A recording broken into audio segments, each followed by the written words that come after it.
nze nsaba Katonda wangazi Museveni oyo amulage nti si ye Katonda. Njagala amulage nti Katonda abeera wamu n'abeeyisa obulungi. N'abo bonna bakozesa oba basanze mu baweereza ba Katonda, oba basanze mu muzikiti, oba basanze mu eklezia, n'abo bakozesa okusabira abantu esaala embi.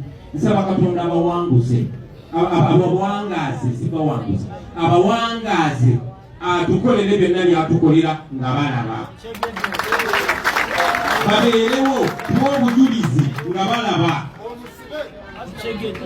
Babeerewo tubagambe temwalinga Katonda ne gwe mwaweerezanga teyalinga Katonda. Katonda bibino byakola. Nkimanyi nti olunaku lumu nga tukyali balamu Katonda agenda kitulaga. Katonda agenda tutera emmeeza mu maaso gaffe, mu maaso g'abalabe baffe abatakolera zakoleera bimusatu. Katonda agenda tutekera emmeeza, Katonda agenda tugimbiza mu maaso g'abalabe baffe. Katonda agenda tuwanika ebbango mu maaso g'abalabe baffe.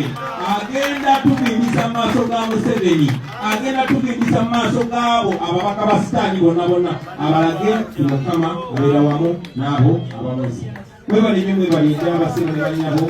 Njagala okusabira baganda baffe abaatufaako nga 18 ne 19 n'abo abaafa abaatemulwa nga 18 ne 19 Novemba 2020 terunatuuka, n'abo abaze batemulwa oluvannyuma lwabyo byonna.